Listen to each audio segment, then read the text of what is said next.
Today, I'm going over 12 survival skills every outdoor enthusiast should know. Be sure to stay until the end of the video because I'm sure you'll learn something new.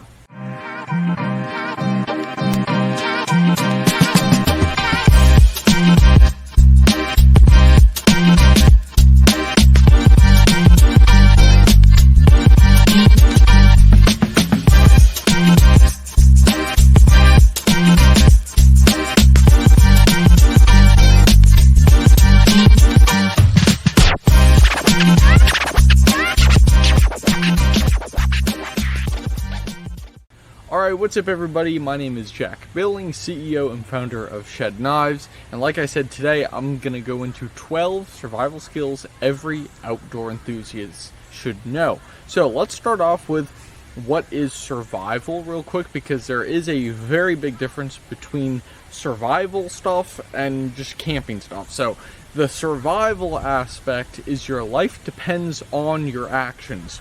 Everything you do, every calorie spent, everything you do in a survival situation could bring you closer to life, or it could bring you closer to death. Where camping, it's a hobby, it's just something you do for fun. Survival stuff is not for fun. This is a life and death situation. So I have 12 things here that every outdoor enthusiast should know for survival skills. So let's get in with number one, and that is shelter building.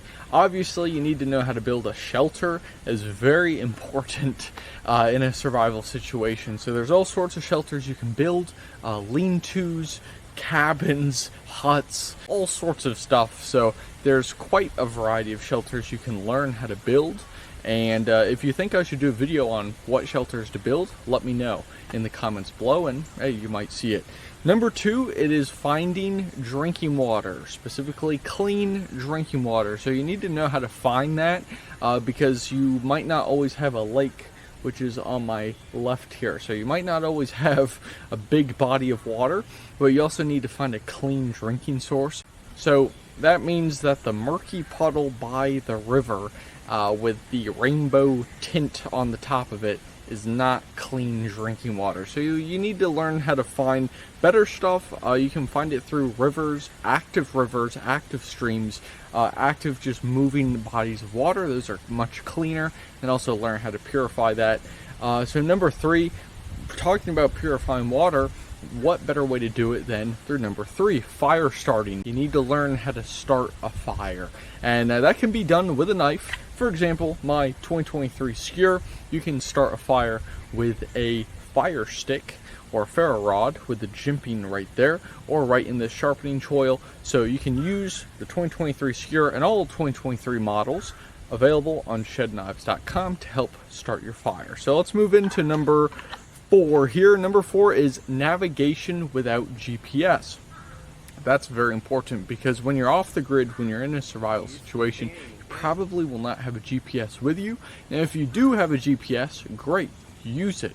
Get yourself out of the situation, but you need to learn how to use just normal landmarks, normal sun movements, just stuff that our ancestors used before technology came along, like what I'm using today to read my notes here. So just stuff like that. You need to learn how to go back 100, 200 years into the wilderness to get yourself out of that situation. And number five, wilderness first aid. That is very important. Being in the outdoors and hurting yourself, that's a completely different thing than being inside and hurting yourself when you have access to band-aids and wraps and tape and all sorts of stuff, where in the outdoors you might not have all of that stuff. Now, you should always be prepared, just like the Boy Scouts say. Be prepared and have a first aid kit with you, so be sure to bring one of those. But if you don't have one, or if you have very minimal materials, you need to learn how to use natural materials and natural resources to benefit you. So let's move on to number six, food foraging. If you are really stuck, if you are really in the middle of nowhere and you just cannot find your way out, you're probably going to be there for a few days. So you need to learn how to find food. All right, there's plenty of ways to do this. It can be as simple as turning rocks over and finding worms, for example. As nasty as that sounds, yes, you can cook them, you can eat worms, you can eat all those little grubs, stuff like that. Or going after larger things like frogs, squirrels, learning how to trap, build your own trap, stuff like that. So that's very important. Learn how to find your own food, and also use berries. As I was walking in here, there were all sorts of blackberries dropping from the trees on the ground here. So just stuff like that. If you know what you're looking for, you'll start to see food all around you. Alright, so let's move on to number 7, which is signal for help. You obviously don't want to stay in a survival situation for very long, so you need to know how to signal for help, and that can be through smoke signals, that can be through finding an open space and laying out logs and brush to make the sign help, or SOS. So just things like that. Learn how to signal for help. You can also use a mirror. Number 8 is knot tying. Learn how to tie some knots, folks. You don't know how helpful those things can be in just any situation, even day-to-day life, but specifically in a survival situation. Some knots you can learn.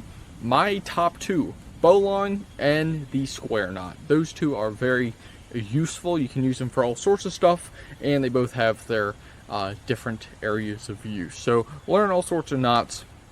I like to say you can never learn too many knots. There's really not too much. I mean, you never regret learning hundreds of knots. So yeah, but just learn a few. Moving on to number 9, wildlife safety. This is something that not a lot of people pick up on, and some of the other guides I've read and watched, people didn't mention, which was wildlife safety. And wildlife, it can be, so when we think of wildlife, we think of actual like mammals, like squirrels, deer, wolves, foxes, that sort of thing. But you also need to be aware of other things like reptiles. You need to be aware of insects like wasps, for example. This trail I'm on, there's all sorts of wasps in the ground, and got to be very careful with that. So it's funny, this guide is playing into this entire venture over to record here, so I'm picking up all these points on my way here, or at least I'm finding similarities. So hopefully a survival situation is not next, and if this video is posted, then obviously I didn't get in one. So yeah, so back to number 9 here, wildlife safety. You just need to be aware of what's around you, be aware of your surroundings, and know how to handle a wildlife encounter. You need to be aware. So, for example, a bear, if you're educated, you know, maybe that was a bear. But if you're educated, you know you shouldn't go pet the big fluffy grizzly bear. You should not do that. You should also not go try and mess with the rattlesnake. But you can only know those things if you know them. You don't know what you don't know. So you just need to be aware, folks. So number 9 is very important. Number 10, improvise tools and gear. There's so much you can do with a knife. There's a ton of stuff you can do with a knife. My goodness, you can build all sorts of stuff. But you may have to build other things with your knife. And in a worst case scenario, you don't have a knife with you. You have to know how to make your own tools. So building things out of wood, building things out of stone, using natural cordage to tie these things together, just like in your shelter. You can learn how to do that stuff. It's very important. So I actually made an axe head with a stone. I took an axe head shaped stone and just ground it on another rock for hours and made my own axe head. So I did that quite a few years ago, but that's a cool thing to have. So moving on to number 11, we have mental resilience. This is by far the number 1 thing you need in the outdoors, okay? Yes, you can have all the knowledge, you can have all the resources, you can have a vehicle to get yourself out of the situation, okay? If you do not have a strong and clear mind, you cannot use any of those resources. You can't use any of those assets. So you need to have a clear mind. You need to be resilient in the outdoors. If everything you're doing in the outdoors is failing, you need to be able to continue to move forward, to continue to just keep striving for excellence and striving for survival, really, because that's a key for a survival situation is to survive. So you need to have a strong and clear mind to do that. And we can start that by doing things in our day-to-day lives to keep a strong mind and to keep a strong body. So there's all sorts of things we can do, and it can start as simple as drinking water, keeping our mind clear, keeping our body cleansed with a lot of water. Or it can be something like meditating, for example. That's one way to clear your mind. Journaling. There's so many things to prepare yourself for these situations, and you must always be prepared. But if you find yourself in a situation that is a life or death situation, you got to have a clear mind.